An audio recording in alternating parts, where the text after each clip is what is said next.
dari kita dan penjelasan sedikit dari Pak Rizal, Pak. Silakan langsung dari Pak Muslim, mungkin ada PPT yang mau di-share, Pak. Baik, ini kebetulan Mas Dani sudah bergabung juga untuk Revit. Nah, secara umum kita mempunyai banyak sekali software-software BIM seperti Tekla, Civil 3D, Revit dan lain-lain. Namun khusus untuk yang sudah mahir memang langsung ke advance, karena kalau kita basic lagi waktunya akan habis untuk menyampaikan materi. Nah, untuk peserta yang advance diharapkan memang sudah bisa mulai level, grade, quantity, dan lain-lain. Nah, untuk yang basic tidak perlu ditanyakan, karena nanti akan kita sebelum memulai training, kita biasanya sudah siapkan videonya. Nah, video Revit sendiri kita sudah punya 4 seri, yaitu untuk jembatan, struktur, lalu gedung juga struktur, ada juga Revit arsitek dan MEP untuk kebutuhan yang lain jika suatu saat namanya BUMN biasanya dari pindah satu ke satu yang lain gitu ya, ke bidang yang lain. Nah, namun untuk NVET ini memang seperti training-training sebelumnya, nah kita harus minta data dulu dari peserta mana yang mau dikerjakan. Nah, yang dikerjakan itu akan langsung kita trainingkan, misalnya membuat pier yang agak smooth atau berliku-liku, lalu membuat abutment yang secure seperti itu. Nah, proyeknya itu yang akan kita garap seperti ini. Pak, udah kelihatan share saya? Udah kelihatan. Nah, ini salah satu contoh si jembatan yang ada view-nya ya, di mana beberapa parameter dari pierhead yang parametrik antara bidang 1 dan bidang lengkung kecil dan lengkung besar. Kemudian dari abutment sendiri ini ada beberapa yang tipenya skew.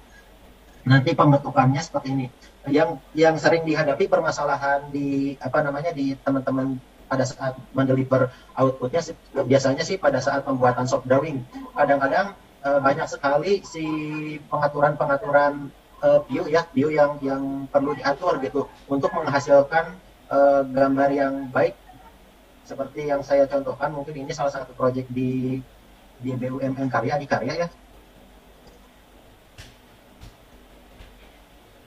Nah, ini salah satu contohnya untuk membuat detail drawing seperti ini, ya perlu pengaturan view dari setiap section gitu, yang emang perlu teman-teman kuasai gitu. Bagaimana kita menyajikan gambar drawing yang standar dengan estetika drawing yang benar.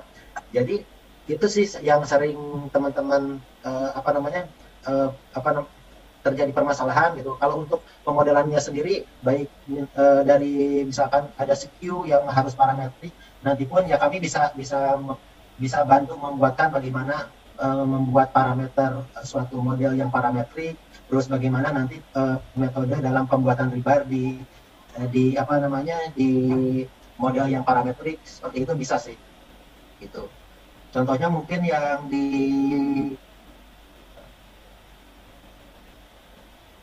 ini mungkin bentukan seperti ini yang ya biasanya ada di abutment. Kami pun ya biasa menyajikan atau mendemokan kepada teman-teman training bagaimana sih caranya membuat si rebar yang seperti ini gitu. Itu mungkin Pak secara gambaran nantinya proses training supaya saya pun belum tahu secara detail kesulitan yang dihadapi teman-teman project. Alhamdulillah sih sampai saat ini pun saya pernah beberapa kali melakukan pendampingan ke teman-teman project, terutama di infrastruktur untuk di jembatan gitu. Tapi kalau di CAD kalau di CAD itu kan kalau untuk lapangan gitu Pak, untuk udah lapangan itu kan potongannya seperti ini gitu, lebih cantik gitu Pak. Baik. Jadi yang perlu dipahami gini, harus dibedakan antara potongan. Kalau itu kan potongan real yang dihasilkan dari view atau section Revit program gitu. Baik misalkan si coakannya tuh miring atau yang area yang luarnya lebar, area yang dalamnya lebih kecil bisa gitu. Tergantung profil 1, profil 2 yang kita set gitu. Itu besarnya sesuai dengan gambar drawing gitu. Kalau saya untuk yang sistemnya lurus gini bisa sih Pak. Oke. Nah, ini kan miring ya.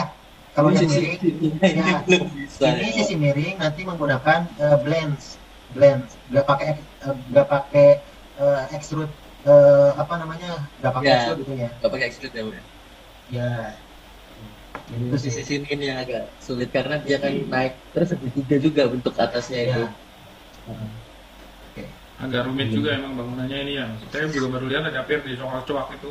Biasanya justru posisi tumpuan dari girdernya yang dinaikkan dengan nama pedestal tambahan. Tapi kalau ini yang dinaikkan malah di samping girdernya gitu ya. Ya, jadi modelnya seperti itu. Cukup resikonya cukup tinggi ini, harus benar-benar presisi. Kalau kekecilan nanti Juga- girdernya nggak masuk. Iya, ini juga model pirnya juga coak semua. Oke, Mas. Mas, boleh saya screen coba sedikit mendemokan sebentar sedikit. Oke, Mas? siap. Oke, ya. Contohnya misalkan ini ada pierhead ya yang bentukannya seperti ini. Dimana kalau saya sendiri ini menggunakan teknik loadable dari parameter si structural framing. Nah, nanti pun ketika kita membuat elemen harus kategorinya harus disesuaikan. Apakah misalkan si frame ini super framing atau misalkan apa nanti berkaitannya kan dengan material take off dan quantity take off gitu ya. Kemudian ketika saya edit kan untuk parameter ini, di mana parameter si penampang ini berbeda nih. Nah, nanti kita edit si memorinya karena ini merupakan loadable. Nah, di sini untuk pembuatan ini pun saya membuat parametrik model yang sederhana lah intinya, di mana saya menggunakan sweep blend ya dalam metode pemodelan ini. Untuk sweep blend sendiri nanti nih misalkan di sini ada dua parameter select profile 1, select profile 2 nih. Nah, untuk profilnya bisa menggunakan manual atau misalkan kita menggunakan si profil yang sudah kita buat dengan parametrik gitu. Dan di sini pun nanti misalkan si levelnya untuk profil 1 dan profil 2 kita bisa set gitu. Berapa sih selisih perbedaan? Biasanya sih yang sering dilakukan untuk tipe yang skew gitu ya, kita membuat parameter perbedaan antara kiri dan kanan gitu sih biasanya. Saya cek coba di sini parameternya.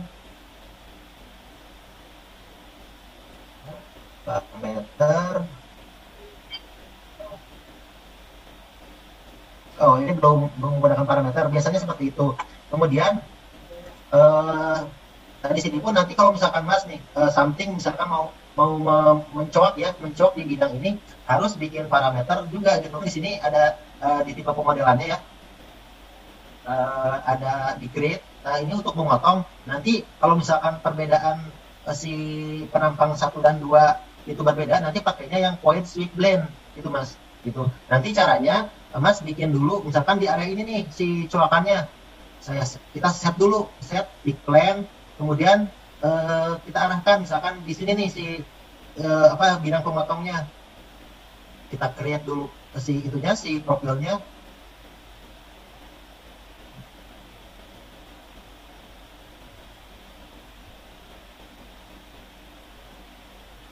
Sebentar.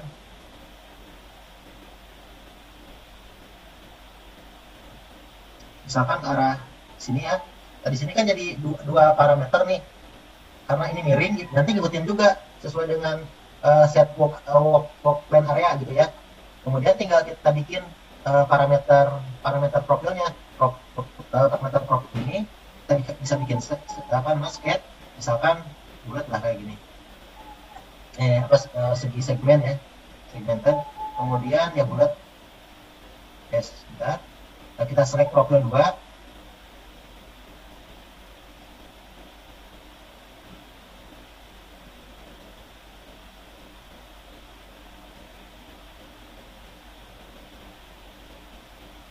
Bahkan di setiap ini pun kita bisa kasih parameter gitu, mau bentukan pemotong seperti apa yang akan kita buat. Seperti ini. Baru ini juga kan perlu penguncian antara kita si referensi dari kiri ke kanan atau kanan ke kirinya mau pakai yang mana gitu. Itu sih secara gambaran gitu ketika kita ada kasus seperti itu. Itu sih Mas.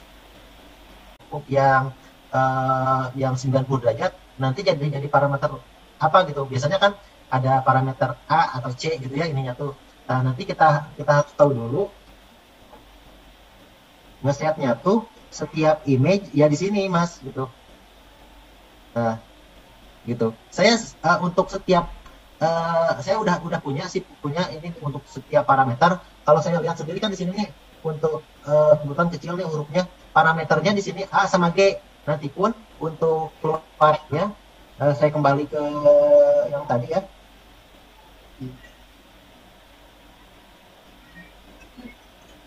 Yang ini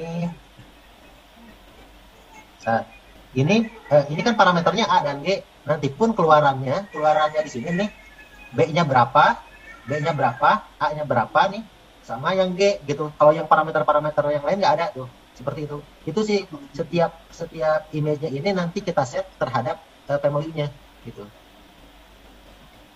Nanti kita cuma sekali masukin gitu aja. Yang penting strateginya kita ngeset di family rebar step-nya.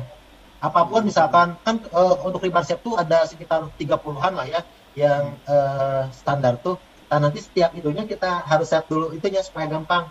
Misalkan kita nih, yang saya di sini yang M17, berarti kan parameternya C dan B gitu. Jadi kita harus set di setiap parameter rebar shape-nya aja kita gitu.